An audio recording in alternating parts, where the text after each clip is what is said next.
Shalom, peace to the family. Once again, I'm Shem El, and you are now watching part 2 of our series of the video tutorials for the book, What is the Higher Self? And in this part, we are going to go into the question of what is soul. Now, we already explained in the previous video tutorial or episode where we spoke about what is spirit.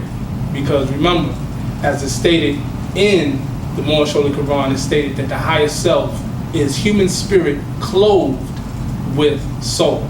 So now the next question is, what is soul? So when we get into soul, we're dealing with, in essence, the emotional body of a person. We have the life force or the life body, which is the essence of you, which would be your spirit.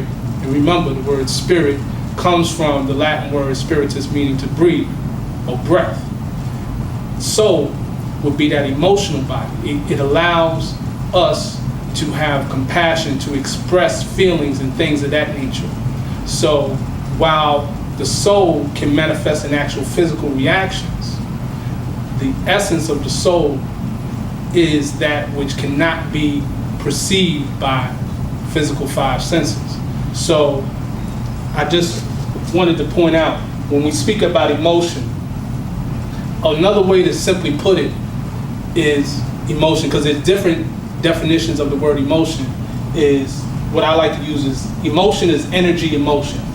I did a little write-up, E equals motion or E equals MC squared, which deals with relativity, but in terms of metaphysics, we're speaking specifically about that energy that moves through you. For example, love. You can't perceive love, but you can perceive the expression of love. You can't perceive pain, but you can perceive the expression or the reaction to pain. So these are actual things that we deal with when we have a soul. There are terms used for people as soulful people, soulful music. That person has a lot of soul. Likewise, there are actual people that exist that they say are void of soul. For example, it states in the Bible where it said that Jesus said, "What does it profit a man to gain the whole world and forfeit his soul?" So it is possible to exist with the spirit, but without the soul. And there was another thing I wanted to point out, which I didn't mention earlier in the previous video, is that there's also the Cometic Words, which I like to write real briefly, and I'll write it here. You have Ka, which equals spirit, and you have Ba, which equals soul. Those are two Cometic words. And coincidentally, when you go, all Muslims, when they pray in the direction of a structure known as the Ka-Ba, phonetically related to Ka, spirit, and Ba, soul. So, law governs all events. And speaking of the languages, we'll also go into the languages pertaining to the Semitic languages that are used. As I wrote up here, this would be Ruach, which would be for soul. And over here, we have the Arabic word Ruh. Remember, Hebrew and Arabic are cognates of each other. They're dialects of each other. So this is also soul. And I pointed out a specific verse in the Quran of Mecca, which would be the 58th chapter, 58th surah, in the 22nd verse or ayah, where it speaks specifically about how Allah strengthens man with a soul.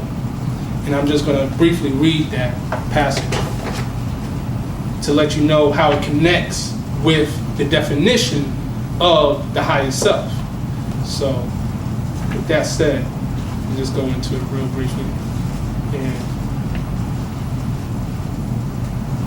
it says the following. It says, "Thou wilt not find folk who believe in Allah on the last day loving those who oppose Allah and His Messenger, even though they be their fathers, or their sons, or their brethren, or their clan. As for such, pertaining to those who have faith in Allah, He have written faith upon their hearts and have strengthened them with a soul from Him. So that combines with that statement that we spoke on, how the human spirit is clothed with soul. So your spirit clothed and strengthened with the soul. Also, it coincides with the first chapter of the Moorish Holy Quran, where it speaks about creative fate and how creative fate gave to spirit man a soul that he may function on the plane of soul. So that is also very key, because we know that our physical body allows us to function on the plane of things made manifest, what people mostly call the physical plane, the material plane. However, your soul allows you to function on a higher plane, the higher plane being a plane of soul. So that goes to the subject of 7 planes. In most fields of metaphysics, they speak about 7 planes. Even in the Quran of Mecca, they speak about 7 heavens, 7 levels of heaven. So we know, and I want to just show you from the book, an actual one of many different illustrations that we have. This is one of the illustrations that we have pertaining with the 7 planes as it correlates with the 7 chakras. So on the top, you will actually see where it says union with Allah, the bottom being the material plane. And actually is very important to note that when you deal with different philosophies, ideologies, and spiritual systems, you will have different names for the planes, the 7 planes. They won't all be the same. This is just one example of the 7 planes, or the terms used for the 7 planes. And I also mentioned the 7 chakras.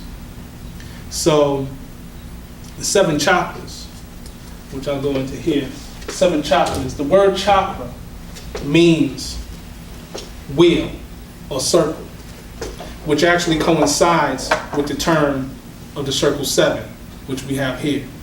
So again, circle 7, 7 circles, 7 wheels, 7 chakras. So I just wanted to make that point out, that all this connects in Moorish science. What we call Moorish science touches on all these different things. And when you have a better understanding of exactly how your soul is connected to your spirit, and the fact that the soul and spirit are 2 different things, though they're often used interchangeably.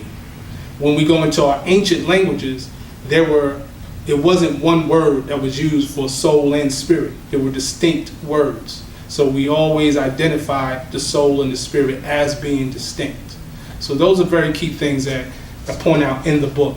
So this will conclude our second part of our video series. And with that, I say peace.